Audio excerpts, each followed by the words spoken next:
آپ لاہور جا رہے ہیں تو واپسی پر امامہ کے ہاسٹل چلے جائیں. یہ کچھ کپڑے ہیں اس کے درزی سے لے کر آئی ہوں, آپ اسے دے آئیں. سلمہ نے ہاشم سے کہا. بھائی میں بڑا مصروف رہوں گا لاہور میں, کہاں آتا جاتا پھروں گا اس کے ہاسٹل. ہاشم کو قدرے تامل ہوا.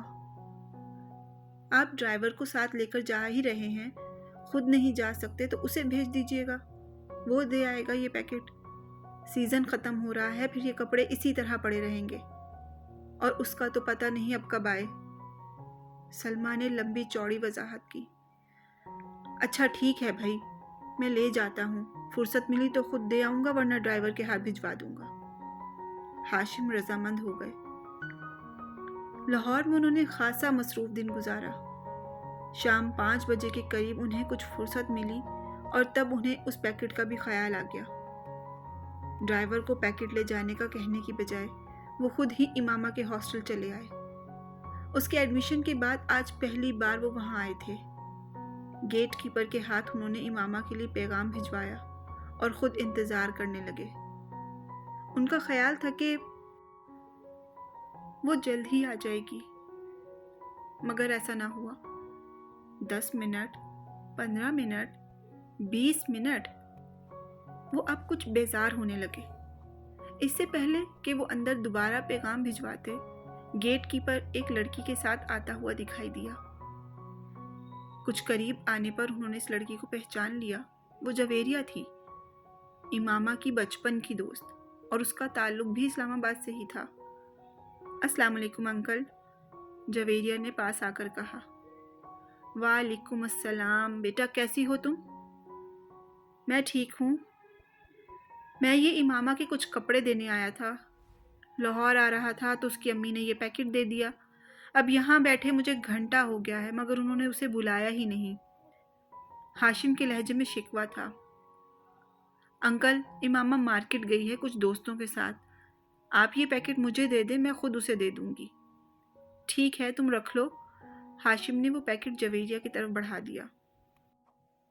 رسمی الیگ سلیگ کے بعد وہ واپس مڑ گئے. جویریہ بھی پیکٹ پکڑ کر ہاسٹل کی طرف چلی گئی, مگر اب اس کے چہرے پر موجود مسکراہٹ غائب ہو چکی تھی. کوئی بھی اس وقت اس کے چہرے پر پریشانی کو واضح طور پر بھانپ سکتا تھا. ہاسٹل کے اندر آتے ہی وارڈن سے اس کا سامنا ہو گیا, جو سامنے ہی کھڑی تھی. جویریہ کے چہرے پر ایک بار پھر مسکراہٹ آ گئی. بات ہوئی تمہاری اس کے والد سے؟ وارڈن نے اسے دیکھتے ہی اس کی طرف بڑھتے ہوئے کہا. جی بات ہوئی ہے, پریشانی والا کوئی مسئلہ نہیں ہے.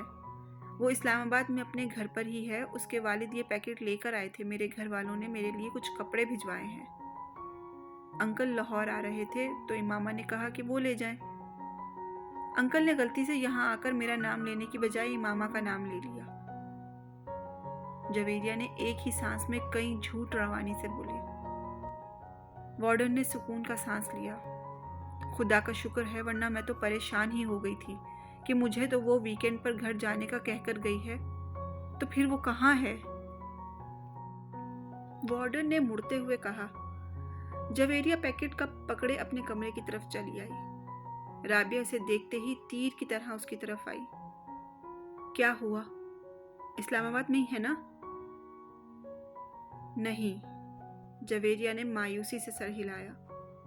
مائی گاڈ, رابعہ نے بے یقینی سے اپنے دونوں ہاتھوں کو کس کر اپنے سینے پر رکھ لیے.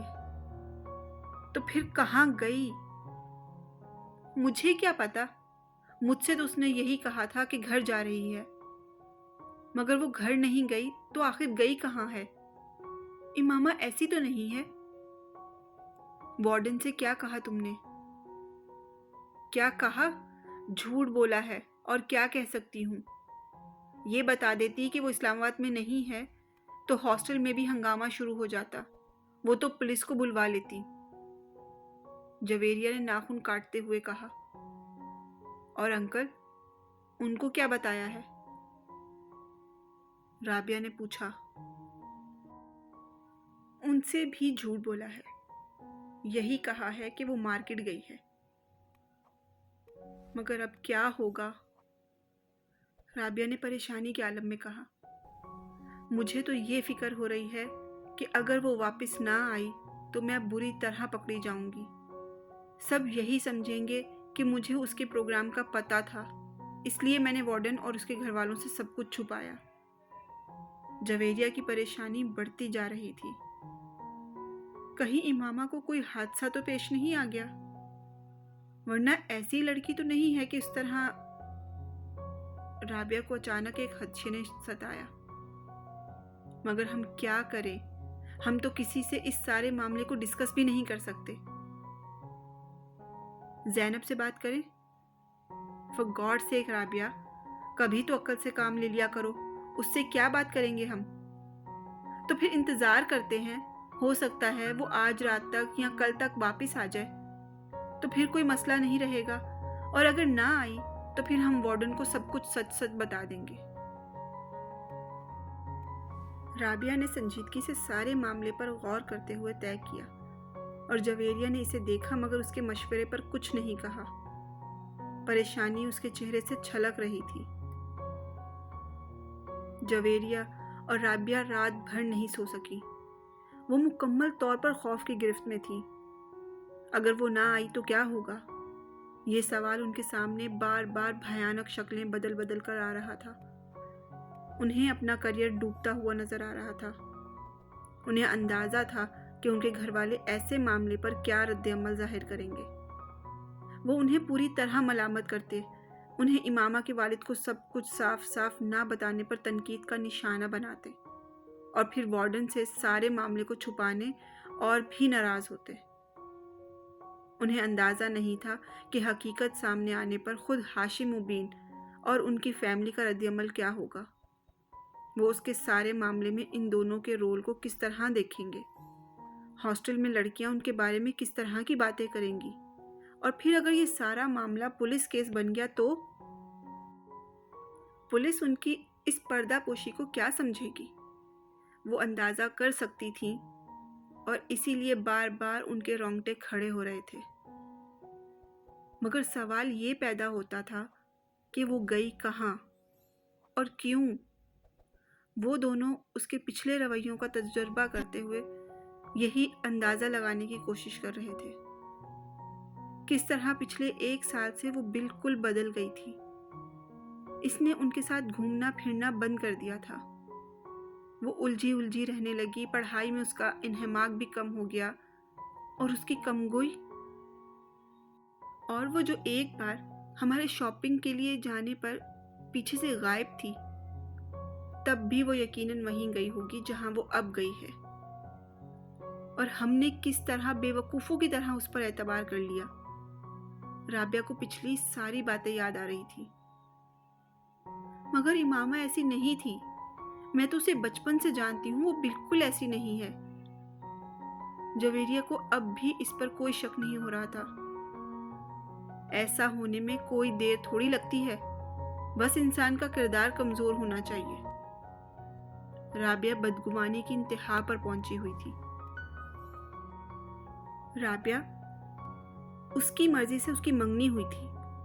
وہ اور اسجد ایک دوسرے کو پسند کرتے تھے، پر وہ اس طرح کی حرکت کیسے کر سکتی ہے؟ جویریہ نے اس کا دفاع کرنے کی کوشش کی۔ پھر تم بتاؤ کہ وہ کہاں ہے؟ میں نے تو مکھی بنا کر اسے کسی دیوار کے ساتھ نہیں چپکایا۔ اس کے بابا اس سے ملنے یہاں آئے ہیں، اور وہ اپنے گھر سے آئے ہیں، تو ظاہر ہے وہ گھر پر نہیں گئی، اور ہم سے وہ یہی کہہ کر گئی تھی کہ وہ گھر جا رہی ہے۔ ایسا بھی تو ہو سکتا ہے کہ اسے کوئی حادثہ پیش آ گیا ہو سکتا ہے وہ اسی لیے گھر نہ پہنچ سکی ہو۔ وہ ہر بار یہاں سے فون کر کے اسلام آباد اپنے گھر والوں کو اپنے آنے کی اطلاع دیتی تھی، تاکہ اس کا بھائی اسے کوسٹر کے اسٹینڈ پر پک کر لے۔ اگر اس بار بھی اس نے اطلاع دی ہوتی تو پھر اس کے وہاں نہ پہنچنے پر وہ لوگ اطمینان سے نہ بیٹھے ہوتے۔ وہ یہاں ہاسٹل میں فون کرتے، اور اس کے والد کے اندازے سے تو ایسا محسوس ہوتا ہے جیسے اس کا ویکینڈ پر اسلام آباد کا کوئی پروگرام نہیں تھا۔ رابعہ نے اس کی قیاس کو مکمل طور پر رد کرتے ہوئے کہا، ہاں، وہ کبھی بھی 1 ماہ میں